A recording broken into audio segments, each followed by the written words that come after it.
I want to start with a question. Have you ever looked back at a relationship and wondered, why did I act that way? That wasn't me. I don't even recognize myself. If the answer is yes, this video will explain exactly what happened. Because the truth is, in relationships, you are never just one person. You are three. And most of the time, they are not working together. In my work with people over the past 25 years, men and women, different cultures, different backgrounds, I have seen the same pattern repeat itself in thousands of people. Intelligent, capable, self-aware people completely losing themselves in love. Not because they are weak, not because they chose the wrong person, but because three very different parts of them were pulling in three very different directions. And nobody had ever told them that this was happening. Today, I will.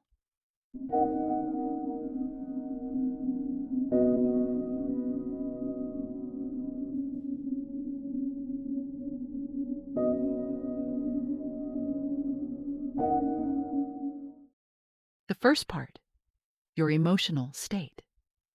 This is the part of you that was there first, before language, before logic, before any understanding of the world. Think of it as the child within you, pure feeling, no filter, no strategy.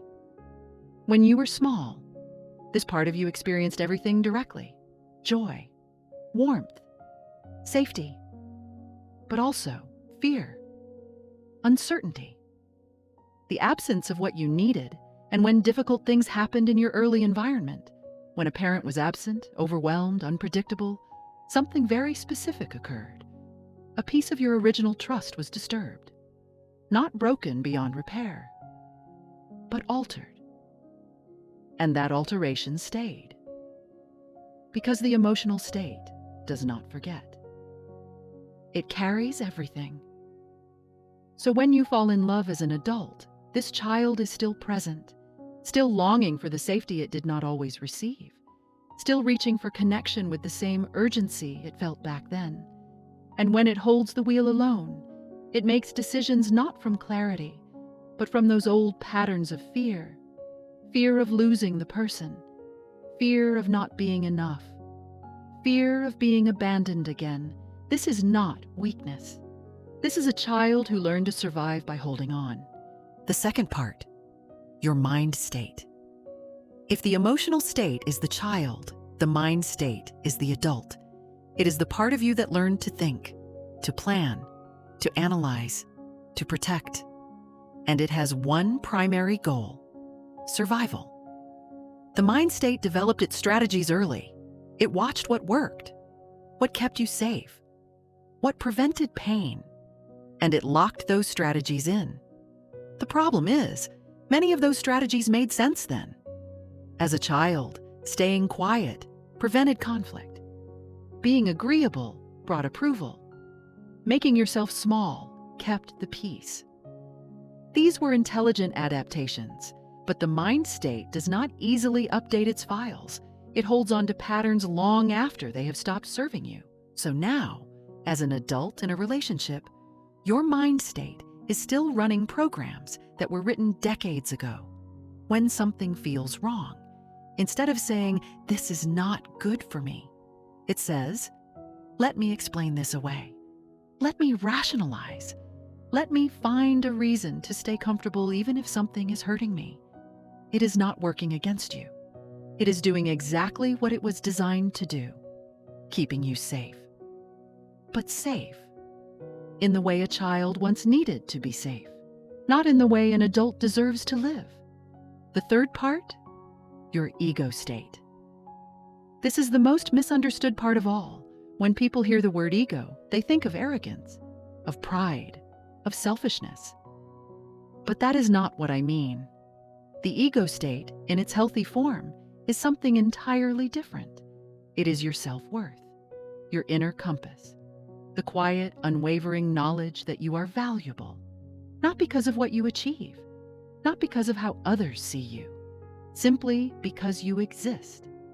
But the ego state holds something even deeper. It holds your capacity for self-love, real self-love, not the kind that needs to be earned, the kind that simply is. A healthy ego state says, I know who I am. I know what I need. I know what I will not accept. Not loudly, not aggressively, but clearly, firmly, with dignity. For many people, however, especially those who learned early that their needs were not a priority, the ego state becomes very quiet. It steps back. It waits. It lets the fear of the emotional state and the old patterns of the mind state lead the way. And when the ego state goes silent, something very painful begins to happen. You disappear. Slowly. Almost invisibly. You give more than you receive. You tolerate what you once said you never would.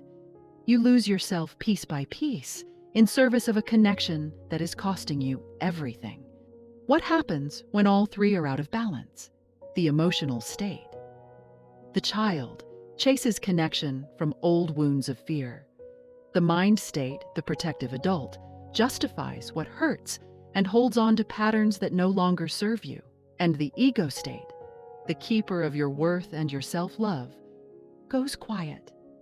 This is the pattern I have seen in thousands of people across 25 years. And it is not a character flaw. It is a system that was never explained to you. What does balance look like?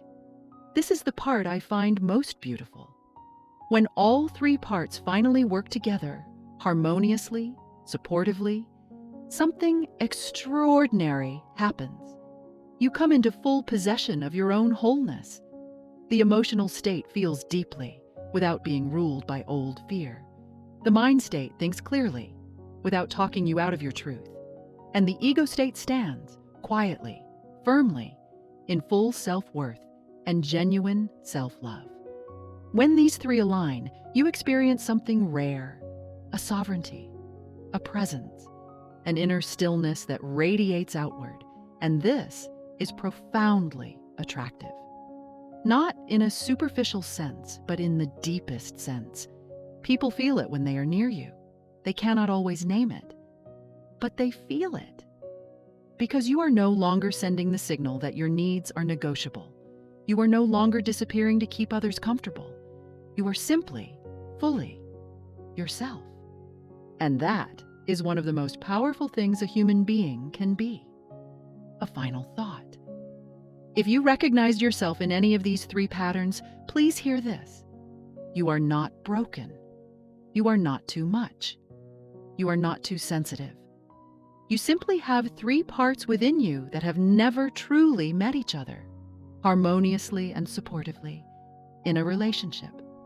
The child who still carries old fear, the adult who still runs old programs, and the keeper of your worth who has gone quiet for too long. Awareness is where it begins.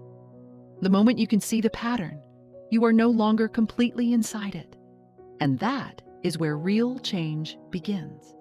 If this video gave you something, leave a comment below, even one word. Because the people watching this are rarely the ones who speak the loudest, but what they carry inside is worth hearing. Subscribe to this channel if you want more videos that speak to the part of you that most conversations never reach. I will see you in the next one. Take care of yourself.